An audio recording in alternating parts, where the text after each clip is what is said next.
Hi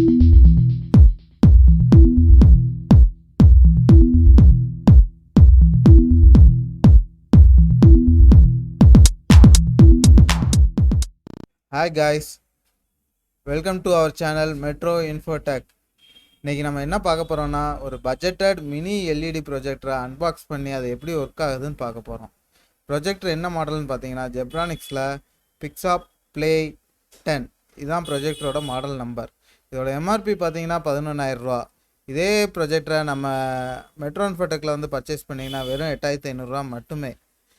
இந்த பாக்ஸில் என்னென்ன இருக்குன்னு பார்த்தோம்னா ஒரு projector, remote control, power adapter, AV cable, HDMI cable, அது போக இந்த ப்ரொஜெக்டரை எப்படி யூஸ் பண்ணுறதுங்கிற யூஸர் மேனுவல் இருக்குது. அதுக்கடுத்து இந்த ப்ரொஜெக்டரோட ஸ்பெசிஃபிகேஷன் பார்த்தீங்கன்னா இந்த ப்ரொஜெக்டரோட லைட் வந்து 800 லிமினஸ் வரைக்கும் பிரைட்னஸ் கொடுக்கும். அதுக்கடுத்து இதோட டிஸ்பிளேயே வந்து மேக்ஸிமம் எவ்வளோ இன்ச்சஸ் போகும் அப்படின்னு பார்த்தீங்கன்னா 150 இன்ச்சஸ் போகும். அடுத்து இதில் வேறு என்ன இருக்குதுன்னு பார்த்தோம்னா ஒரு HDMI போர்ட், ஒரு USB போர்ட், ஒரு AV போர்ட், அது போக இது ஃபுல் HD வீடியோ 1080p வரைக்கும் சப்போர்ட் பண்ணும். இது ப்ரொஜெக்டரோட லேம்போட லைஃப் பார்த்தோம் அப்படின்னா 30,000 ஹவர்ஸ். அது போக இந்த ப்ரொஜெக்டரில் ஒரு இன்பில்ட் ஸ்பீக்கரும் ஒரு ரிமோட் கண்ட்ரோல் கொடுத்துருப்பாங்க. நம்மளை சோம்பேறியாக்குறதுக்குன்னே ஒரு ரிமோட் கண்ட்ரோல் கொடுத்துருப்பாங்க. இந்த ப்ரொஜெக்டரோட பவர் சப்ளை பார்த்தீங்கன்னா வெறும் 5 வோல்டேஜ். வாங்க இதை இப்போ அன்பாக்சிங் பண்ணி பார்க்கலாம். இந்த வீடியோவோட கதாநாயகன் ப்ரொஜெக்டர் மற்றும் ஒரு பாக்ஸ் இதில் இருக்குது. இந்த பாக்ஸில் என்னென்ன இருக்குதுன்னு பார்த்தோம் அப்படின்னோம்னா நம்மளை சோம்பேறியாக்குற ரிமோட்டு, ஒரு இன்புட் கொடுக்குற HDMI கேபிள், அதுபோக ஒரு பவர் கேபிள், நம்ம ப்ரொஜெக்டருக்கு உயிர் கொடுக்குற பவர் அடாப்டர் கொடுத்துருக்காங்க. அது போக ஏவி கேபிள் கொடுத்துருக்காங்க. இந்த ஏவி கேபிளை யூஸ் பண்ணி நம்ம ஹோம் தியேட்டரை கனெக்ட் பண்ணாலும் பண்ணிக்கலாம் இந்த ப்ரொஜெக்டரில். வாங்க நம்ம கதையோட நாயகனை வெளியே எடுத்து அவர் எப்படி யூஸ் பண்ணலாம் அப்படிங்கிற யூசர் மேனுவலை பார்ப்போம். ப்ரொஜெக்டரில் ஒரு 4 பட்டன் மேலே கொடுத்துருக்காங்க. என்னென்ன பட்டன் பார்த்தீங்கன்னா play button, pause, next, previous, power on off, exit, இந்த மாதிரி பட்டன்ஸ் கொடுத்துருக்காங்க. அதுபோக ப்ரொஜெக்டர் சைடில் பார்த்தீங்க அப்படின்னா லென்ஸ் அட்ஜஸ்ட் பண்ணுறக்கூடிய அட்ஜஸ்ட்மெண்ட் கொடுத்துருக்காங்க. அப்புறம் ப்ரொஜெக்டர் பேக் சைடு பார்த்தோம்னா ஒரு டைப்-C கனெக்டர். இந்த டைப்-C கனெக்டர்லேயே நம்ம பவர் சப்ளை கொடுத்துக்கலாம். அடுத்து ஒரு கார்டு ரீடர், ஒரு ஹெட்ஃபோன் ஜாக் ஒன்று கொடுத்துருக்காங்க.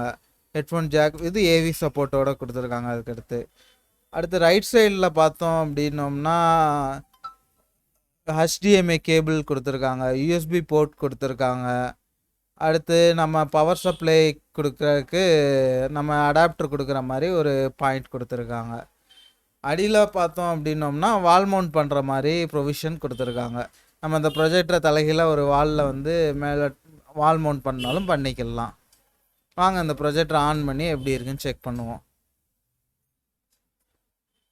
ப்ரொஜெக்டர் ஆன் பண்ணோடனே பிராண்ட் அம்பாசிடர் ரித்திக் ரோஷன் வந்து நிற்கிறாப்புல. அவர் வந்ததுக்கப்புறம் நம்ம ப்ரொஜெக்டரை அதுக்கடுத்து ப்ரொஜெக்டரில் லாங்குவேஜ் யூஸ் பண்ண சொல்கிறாங்க. நமக்கு தமிழ் தான் தெரியும், தமிழ் இங்கிலீஷ் மட்டும்தான் தெரியும். இதில் தமிழ் இல்லாதனால நம்ம இங்கிலீஷை சூஸ் பண்ணுறோம். லாங்குவேஜ் சூஸ் பண்ணோடனே மெனு ஓப்பன் ஆகும். First menu multimedia menu. இதில் என்னென்ன இருக்குதுன்னு பார்த்தோம்னா வீடியோஸ் ப்ளே பண்ணுறதுக்கு வீடியோ பிளேயர் ஒன்று, ஃபோட்டோஸ் வியூ பண்ணி பார்க்க ஃபோட்டோ வியூவர் ஒன்று, மியூசிக் ப்ளே பண்ணுறதுக்கு ஒரு பிளேயர் ஒன்று கொடுத்துருக்காங்க. அது தவிர்த்து நம்ம ஏதாவது PDF ஃபைல் ஓப்பன் பண்ணோம் அப்படின்னா அந்த ஃபைல் ஓப்பன் பண்ணுறதுக்கு ஒரு வியூவர் கொடுத்துருக்காங்க. அதுக்கடுத்து பார்த்தோம்னா இன்புட் சோர்ஸுங்கிற மெனு இருக்குது. இந்த இன்புட் சோர்ஸுங்கிற மெனுவில் பார்த்தோம்னா 2 ஆப்ஷன் தான்.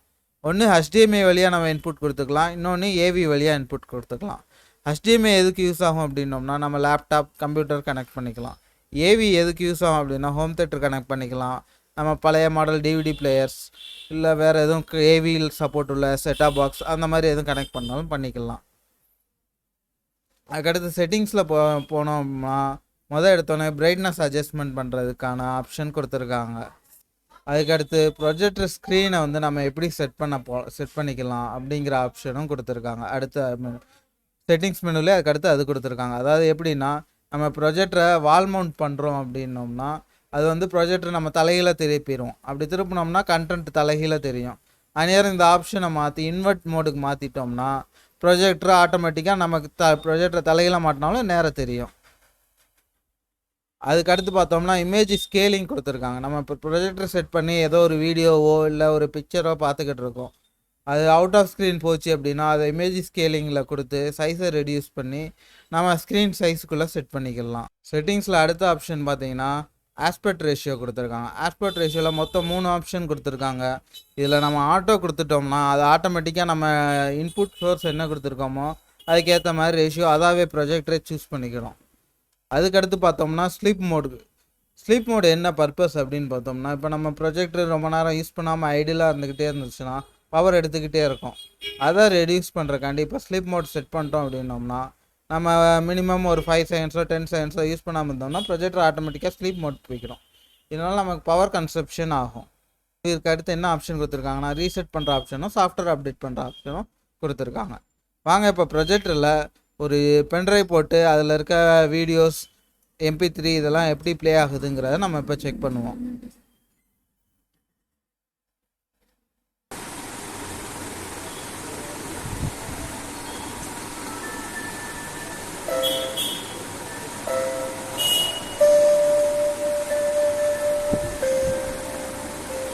பாருங்கள், நம்ம இந்த பென்ட்ரைவ் போட்டு ப்ளே பண்ணுறது வந்து மொபைலில் தான் ரெக்கார்ட் பண்ணியிருக்கோம். இதுவே பாருங்கள் நல்லா கிளாரிட்டியாக இருக்குது. இந்த ஃபஸ்ட்டு ஒரு வீடியோ ப்ளே பண்ணுறோம். அது எவ்வளோ கிளாரிட்டியாக இருக்குன்னு நீங்களே பாருங்கள். ஜஸ்ட்டு ஒரு டெமோ வீடியோ ப்ளே ஆகும். அடுத்து ஒரு மியூசிக் ப்ளே பண்ணி காட்டுறோம். அதுவும் எப்படி இருக்குன்னு நீங்களே பாருங்கள்.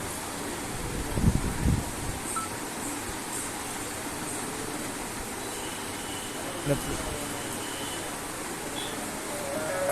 மியூசிக் வீடியோ சவுண்ட் லிமிட்டடாக தான் இருக்குது. நம்ம அடிஷ்னல் ஸ்பீக்கர் வச்சுக்கிட்டோம்னா தான் பெஸ்ட்டாக இருக்கும்.